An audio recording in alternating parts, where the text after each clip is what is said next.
Okay guys, today in class is going to be pretty simple. We're just talking about how do we make an XY chart from an equation that's in slope-intercept form. We're just going to go through the phases that we need to do in order to get that, which is ironically very similar to all our phases we've done with linear equations. And we're just going to practice a few of them on the own real quick. This should take about, 5 minutes max. So again, we're going to be looking at the four phases to make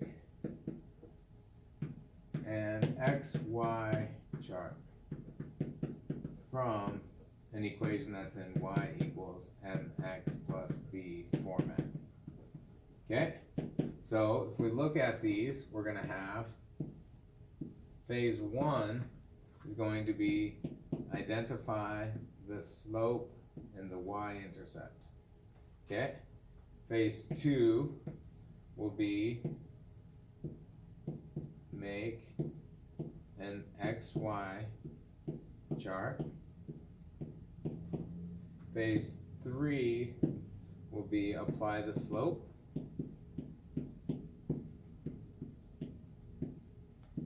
And four is find the points.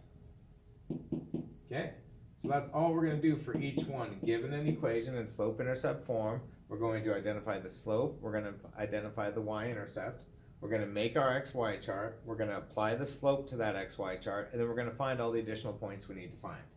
So what that looks like in practice is, if we have an equation that says something like y equals 2x plus 4, my first thing I'm going to do is figure out what my slope is. Now my slope is always what's touching that x there. In this case, the best way to write it would be 2 over 1. My y-intercept, again, is whatever follows my x. In this case, it's 4, but since we're talking about graphing in XY charts, let's write it as its coordinate set, which is 0, 4. Okay, it's always 0, whatever this is here. That's your y-intercept. So phase two goes to make my XY chart. Okay, the only point that I know is my y-intercept, so I'm going to write that in. Okay, that is my phase two. I just moved my y-intercept into my XY chart and I just started my XY chart. Now it says I need to apply the slope. Now I always like to draw an extra line down here and I like to throw my slope into that.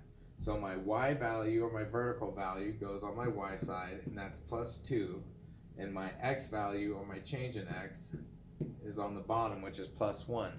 So that's telling me that my slope adjusts these numbers by 2 every time on my y and 1 every time in my x. So when I do that, to find my additional points now, I'm going to go 4 plus 2 is 6. 6 plus 2 is 8. 8 plus 2 is 10. I'm going to do the exact same things for my x's now. I'm going to go 0 plus 1 is 1. 1 plus 1 is 2. 2 plus 1 is 3. And now I've completed my XY chart. I found my additional points, which was phase 4, and I went through all 4 phases. That's my XY chart representing this equation. Let's look at another example. This time let's use a fraction. We'll go 3/4 x plus 10. Okay, first my slope is going to be that 3 over 4. My y-intercept is going to be at 0, 10. So when I make my XY chart in phase 2, I'm going to start with what I know, and that's 0, 10. And from there, I'm going to apply my slope. So in this case, I have plus 3 in my y, plus 4 for my x. Now I'm going to go 10 plus 3 is 13, 16. This would be 4, 8. And I've just completed my XY chart for that problem. Let's look at one more example. This time let's use a negative fraction. Let's use y equals negative 5 thirds x plus 4. So my slope is going to be that negative 5 over 3.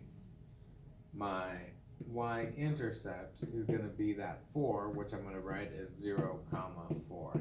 Now I'm going to make my XY chart, and I'm going to move my y-intercept into it. Now I'm going to apply my slope, which in this case is negative 5 for my y values and positive 3 for my x values.